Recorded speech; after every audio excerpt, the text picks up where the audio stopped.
Hello, fellow beings of light, and welcome to episode 18 of our podcast. This is part 8 in a 12-part series entitled 6 Degrees of Soul Separation. As in, we are all 6 degrees away from, reconverging with, and expanding into not only our light body, but the remembrance of the 6 soul aspects and corresponding consciousness fragments that they separated into, including ourselves. Throughout this series, we are delving into my own personal journey to accessing, healing, and unifying the 6 soul aspects of my own. And so far, we have gotten into 4 of them. Now, I'm not very good at math, but if we have done 4 already, and I am also 1, that means we only have 1 soul aspect left to feature. Unless my team intends for me to do an episode on myself. Oh boy. The fact that that is even crossing my mind tells me they are very likely intending that. That is going to be weird, but okay. That's a puzzle for another day. Today's puzzle goes by the name of Moira. Moira. And whenever I think of her, I always see Merida from the Disney movie Brave. The accent, the hair, the fiery personality, totally her. But at the same time, she is so much cooler. Her being featured last and deepening my connection with her has kind of been a huge tease for me. Divine timing, but a huge tease because she's probably the soul aspect I wanted to connect with the most when I started this journey. Not just because when and what she was intrigues me, but because we sort of have a shared heritage that makes me feel closer to her. My lineage in this incarnation is very heavily English, Irish, and Scottish. Those 2 islands, the United Kingdom, especially the rolling green hills and their mystical landmarks and structures.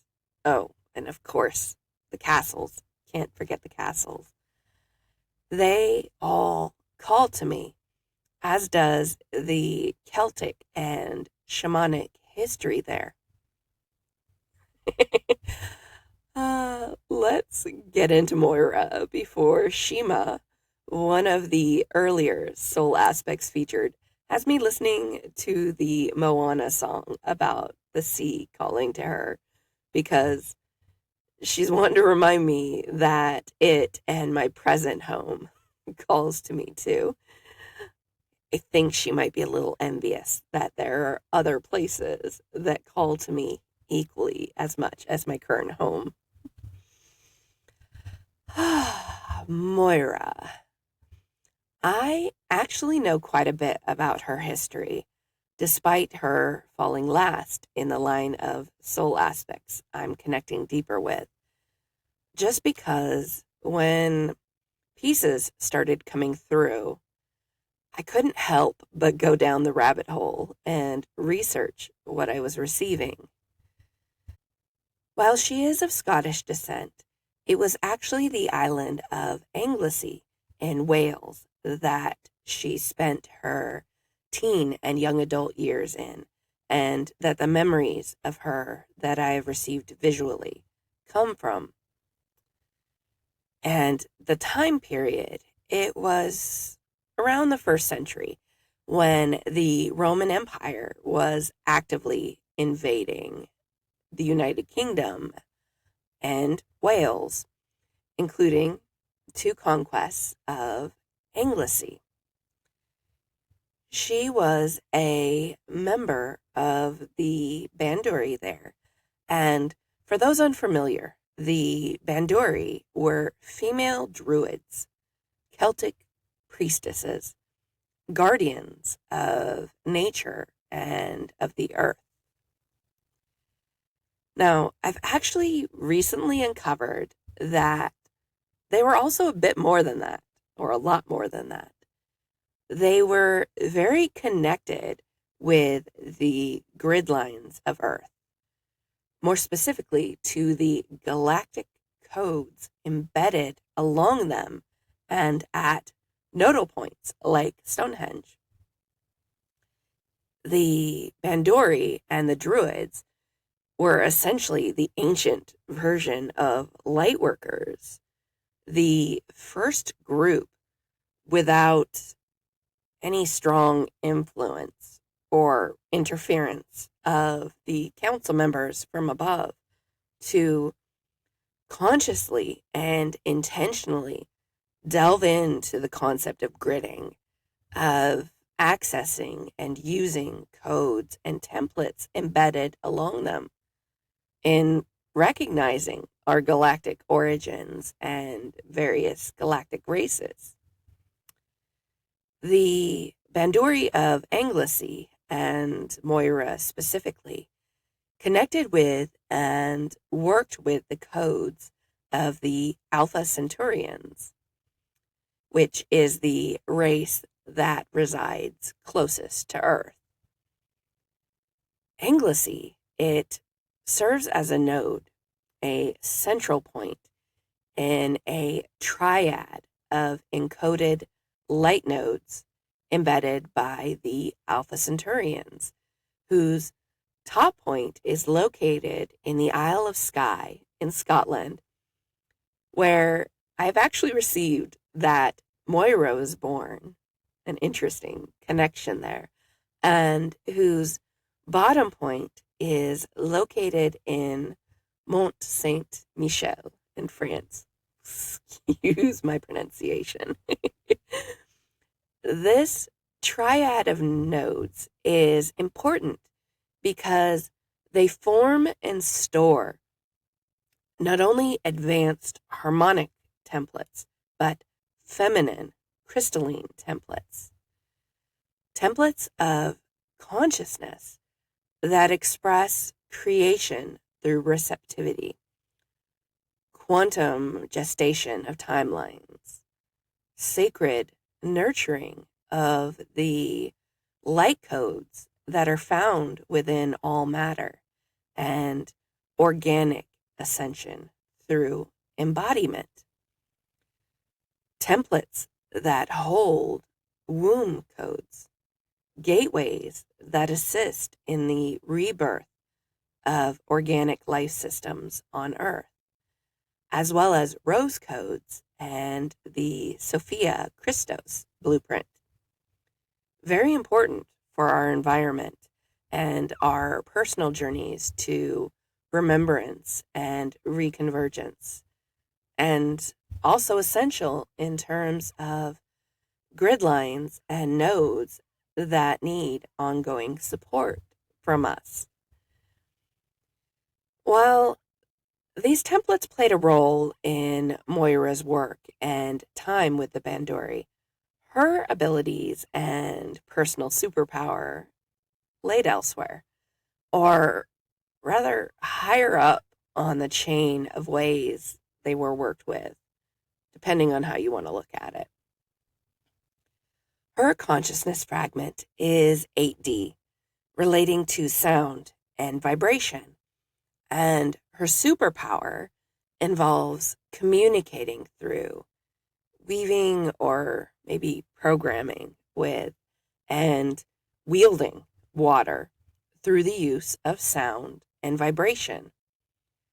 So her work with the embedded Alpha Centaurian codes focused more on the advanced harmonic templates associated with water. The Alpha Centaurians, they work extensively with water, so that's not a surprise. They work with it not just as an element, but as a vibrational interface, a living mirror, which they can embed and transmit codes, intentions, memory, and of course, sound through.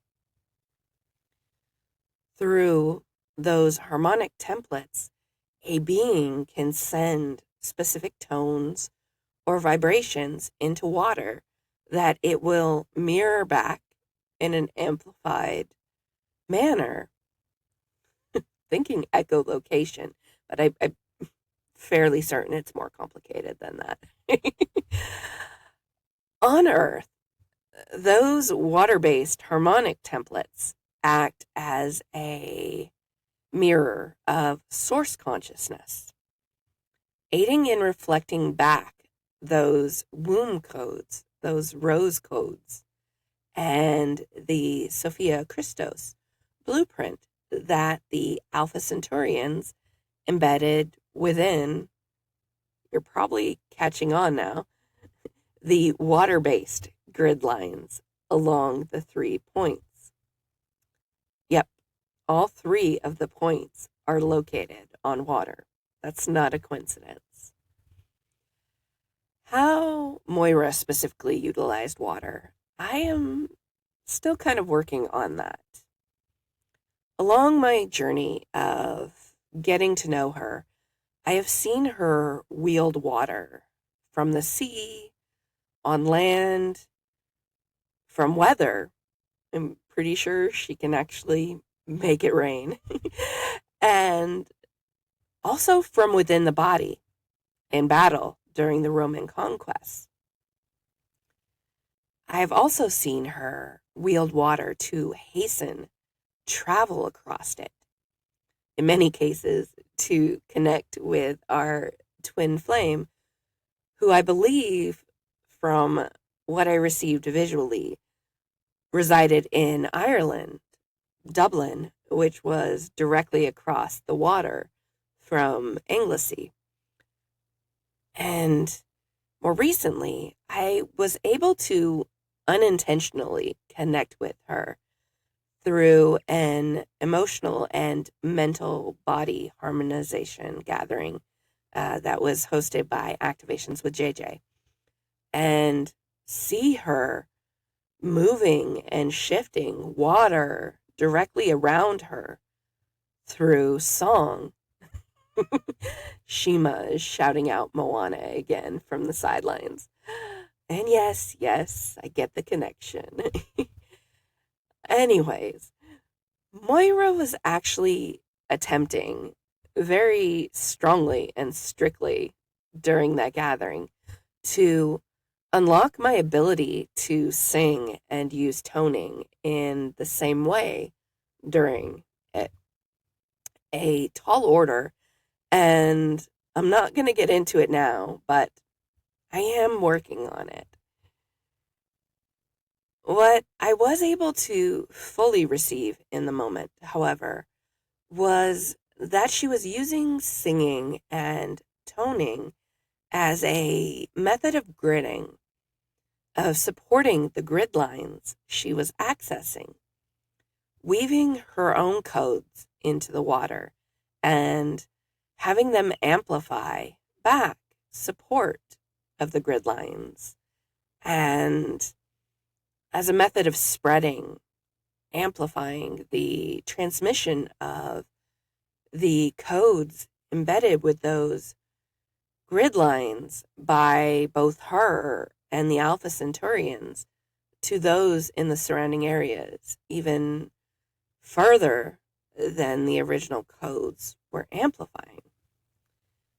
It was cool stuff, and I can't wait to be able to delve into it more, to learn about how she worked with vibration and water and how I can as well. Side note to myself, perhaps, I'm actually feeling a connection between these water-based harmonic templates and the sirens in Greek mythology. That's something to think about and dig into another day. Not today, though, not now. Instead, I want to circle back around to something I said earlier, that it was divine timing that Moira is being featured now. Last. There was a reason for it, and not just because of the harmonization gathering that brought us closer. I can see it very clearly that my forming a deeper connection with her is meant for now, at a time when I am finally finding my own voice and confidence in it, finally releasing blocks to my expression, finally stepping into and fully embodying my 9D consciousness fragment and frequency. I am ready to receive her and what she has to teach me now. I wasn't before. I most definitely would have been very resistant to a call for me to use singing and toning in my light language before. Not so much now. Now I can trust that if I'm meant to use it, to be able to do it, not just well, but effectively, then I will be able to do so. And I will put in the work with her and my team and the universe to make that happen. Someone very sarcastic on my team, not going to say names, just came in with, "Since when are you so docile and compliant?" I can't be mad. They are kind of right about that. I have a very long history of resistance and defiance. Still do every once in a while. But I am reaching a constant 0 point state. And it's got me going with the flow, whether I fully agree with it or not, 95% of the time these days. My team is probably thrilled by that. I'm sure I am so much easier to work with. You didn't see it, but that last part came with an eye roll. Circling back to divine timing once again, that go with the flow state of being, not to mention the calls to trust and be confident. They tie in with the message I received from Moira when I first connected with her back in the fall. What follows is, in her own words, channeled through automatic writing during a visit to my Akashic records. Don't let judgment or persecution cloud your mission. Be strong. Be brave. Be the woman you were born into this universe, onto this planet, and within this body to be. Speak the truth. Trust source. Trust yourself. Let your messages flow through you and out of you like a current. Let that current guide you. Don't fight against it. Don't fear it. It will always lead you in the right direction, and you will never drown. Your head will always remain above the water, no matter how fast or deep or tumultuous it might get. Turn to me for the vibration. Turn to me for the prophecy. Turn to me for the ritual, along with the water and the moon. Turn to me for the bravery and strength in the face of judgment, in the face of persecution. Those in the world can try to take everything from you, try to burn it down, but they cannot take away who you were, who you are, and who you were always meant to be. No one can take those things away from you. They are yours and yours alone. Unshakable, unquestionable, worth fighting for, worth speaking up for. That is a powerful message, not just for me, but I think for all of us. And I would actually like to take a moment and mirror Moira's own words back at her, to call her to trust in the current and flow of what unfolded, to turn to herself for bravery and strength in the face of her own self-judgment. I am doing so because she carries her own piece of the wound of guilt that started with our light body, Leora, and has carried through into my own experience. Her piece, it arose during the first Roman conquest of Anglesey. When that battle began between the Romans and the Druids, Banduri, and residents of Anglesey, she was not present. She was across the water with our twin flame, frolicking and caught up in the excitement of young love, as she so often puts it. And when she felt the energy of the battle flowing across the water, she hastily made her way back and came upon her people being on the brink of defeat. Many had fallen, and she still feels responsible for not being there, for not aiding them, for not protecting them.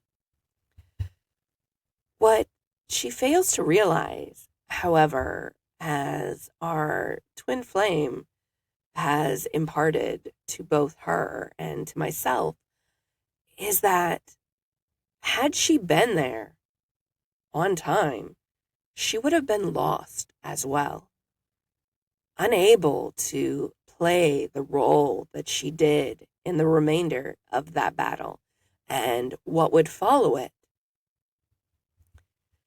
That role was a metaphorical and literal explosion of extreme emotions and energy frequency, an extreme energetic and vibrational reaction to seeing and experiencing so much loss all at once.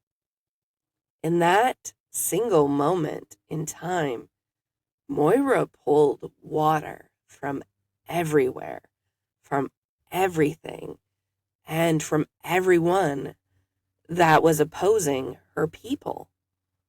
The waves of the sea crashed over the land, as did the rivers, lakes, and streams.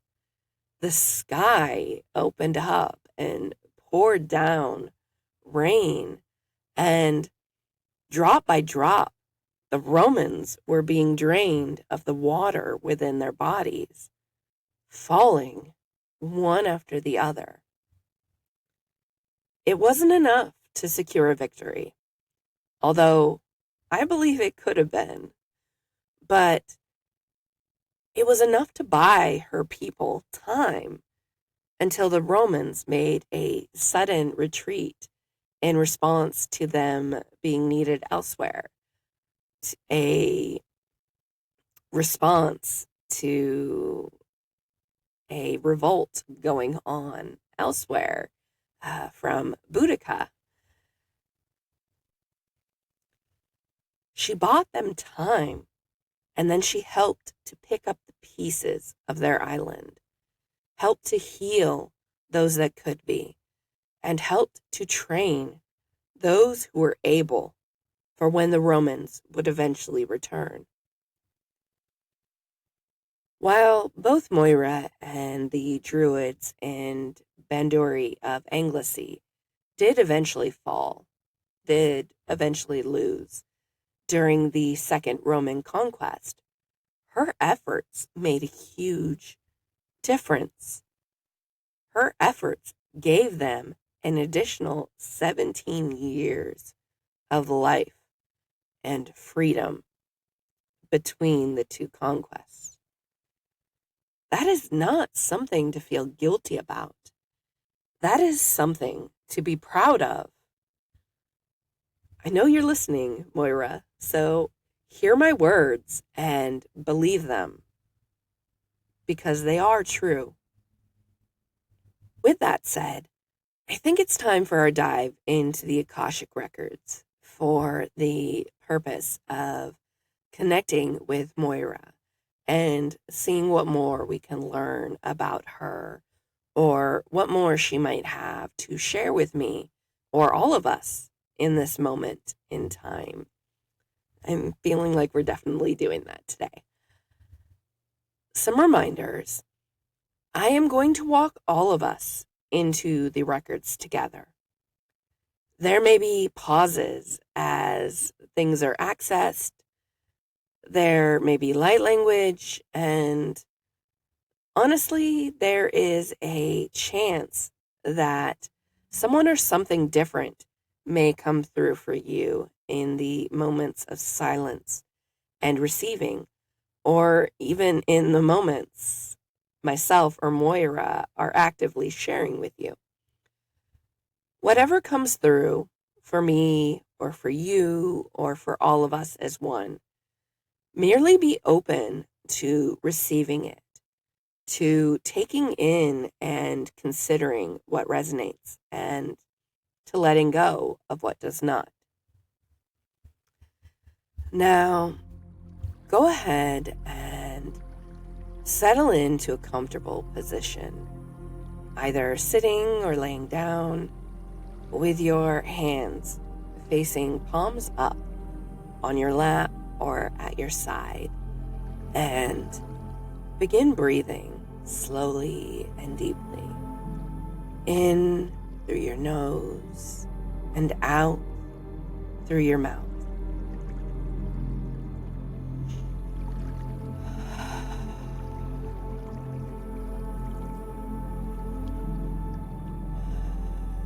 Good.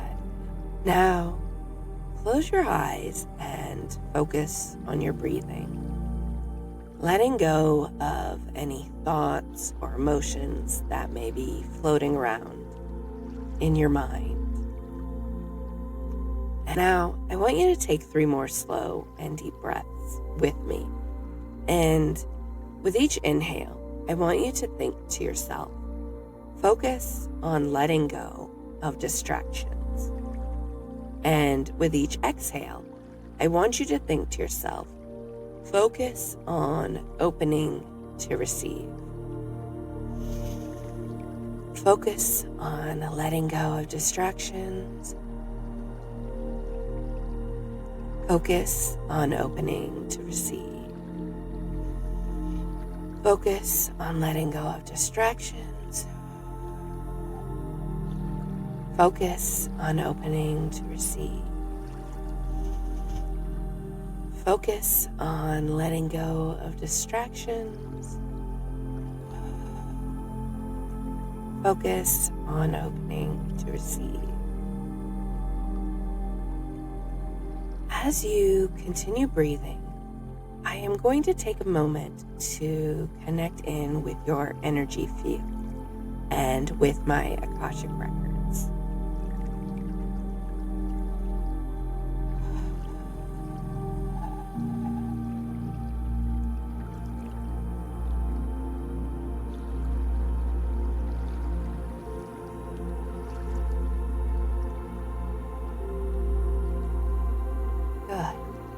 Now, I want you to open your mind's eye and see yourself standing with me before a massive tree. And the more that you focus on it, you start to see lights hanging from the branches and windows and a large door directly in front of us at the top of a few wooden stairs. Once again, this is how my Akashic Records comes to me, as a tree of wisdom, as a tree of knowledge. Now, feel me taking your hand gently and slowly beginning to lead you up to the tree and up the stairs. 1, 2, 3, and to the now open door where we see not one, but 2 guides.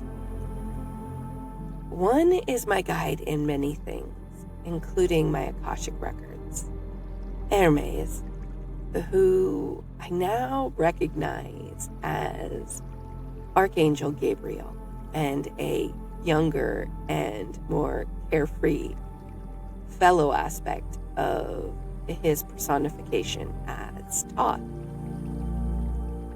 He stands to one side of the door, and to the other side is another guide. This is your guide, either to your own Akashic Records or to your inner truths. I have 2 guides that enter my records with me, Hermes and my Truth and Water guide, known to me as Hades, who I also now recognize as more than that, as Archangel Metatron, and a fellow aspect of his personification as Osiris. And since I have these 2 guides, if you are unable to see a guide of your own, you can go ahead and connect with him, connect with both of my guides. And I'm going to ask that he come closer to connect with anyone who might need his assistance right now.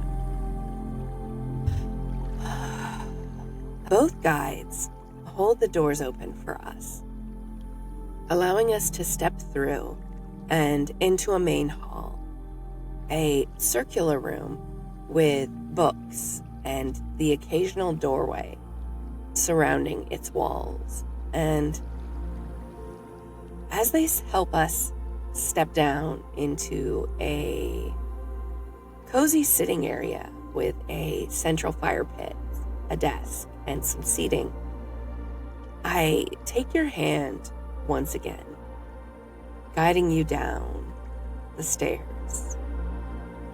3, 2, 1. And leading you over to a daybed covered in warm blankets and pillows, inviting you to sit there beside me. From this moment forward, you will be a casual observer of what unfolds next, and also a potential receiver of anything that comes through or forward that is meant for you. Okay. I call forth the records of my highest fellow soul aspects. These particular records, they appear to me as a floating glass box of books, each a different color and each containing a unique piece of our light code, a portion of our collective blueprint. Today, I call forth the records of Moira, containing her unique piece of our light code. Moira, please come forward and share with me, with all of us, that which you think will aid in my or our journey most at this moment in time, or in the days, weeks, months, and year to come.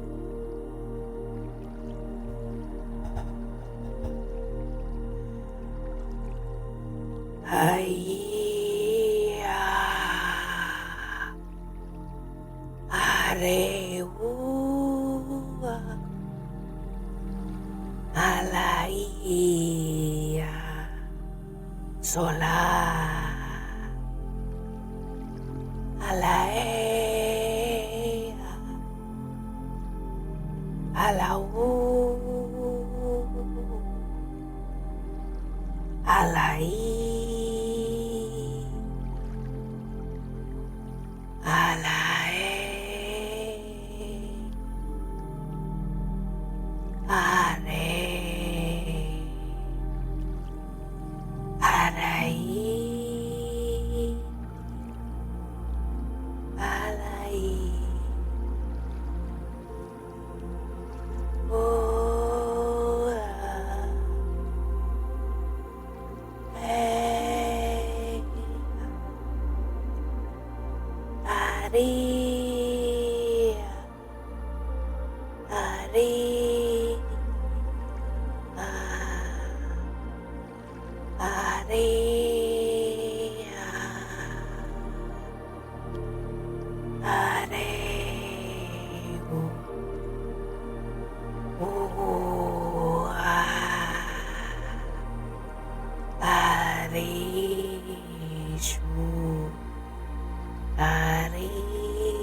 Alaichu,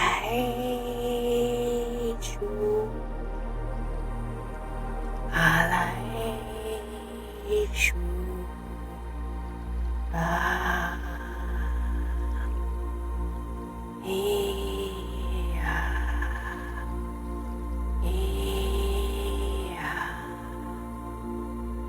Ia, Are, Oe, Hari, Osha, Isha, Arai, Alai, Alai,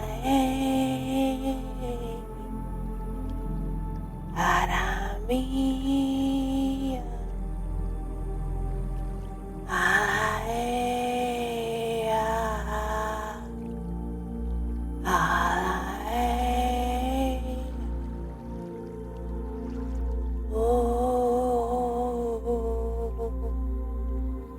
oh, oh,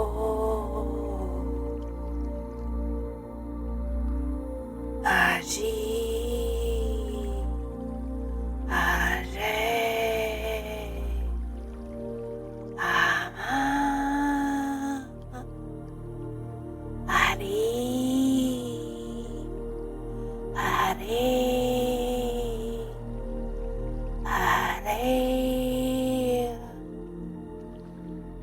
Arishu,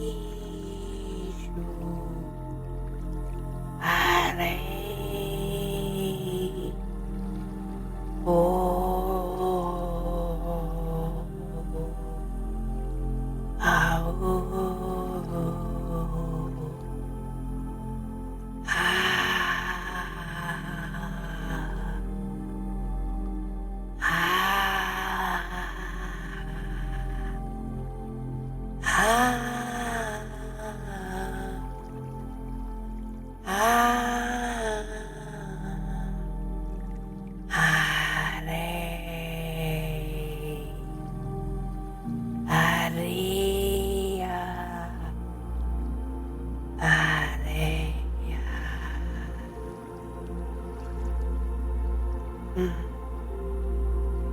She is complete.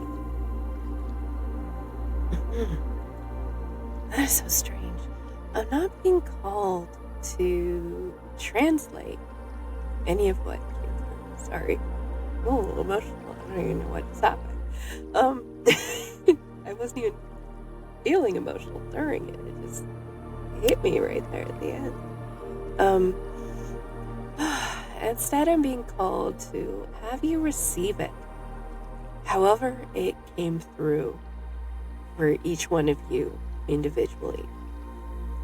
That the words, any words I could use to translate it, that's not what's important. The vibrations and how each of you sense them and receive them is. Okay. Feel free to let me know in the comments what you sense, what came through for you during all of that. I would absolutely love to hear it. And thank you for bearing with me through that. I'm not all that sure how that sounded, as it was a stretch of both my breath and vocal work. Moira is a singer and toner, and I now have access to that through her, but that is still very much a work in progress for me, and I know I can definitely feel where my breath needs to go through some exercise, because I was cutting off as she was trying to come through, but I think we all still very much received what we were meant to, and I truly hope that I did her justice and whatever message came through for you. Justice. With that, our time in the Akashic Records has come to a close, it would seem. That was kind of a quick one. That's okay, though. I think it was powerful, and I think I'm going to receive more of what I'm meant to from it when I'm listening back as I'm editing everything together. Go ahead and close your mind's eye once again. Returning to a pace of slow and deep breathing as I put Moira's record away.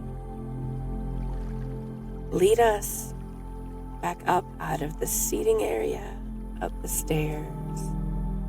1, 2, 3, and back out of the tree and back down the entrance stairs.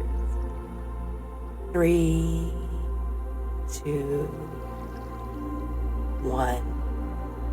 And return us to our current surroundings. And as I do so, go ahead and begin to wiggle your fingers and toes a bit. And when you're ready, open your eyes.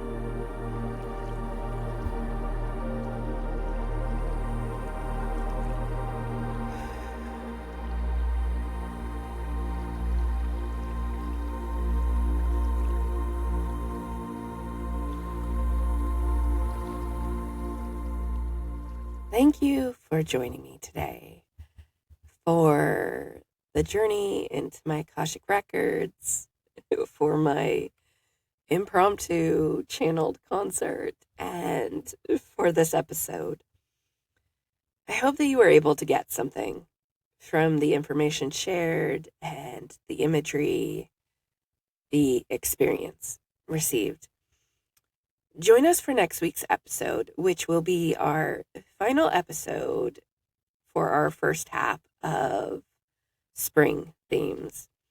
A celebration of how far we have come, how much we are expanding that we are going to have with our inner children, as well as next week's activation, which I believe will be focusing on integrating all of that expansion. Don't quote me on that, though. My team likes to keep me on my toes. In the following week, we will be back for part 9 of this series, which I can't really give you any hints about. I want to say that it is going to be another review and update now that we have connected with all of my fellow soul aspects. But I'm kind of getting the feeling that is not quite right. Keeping me on my toes. I guess we shall see what unfolds together. Arishtakati.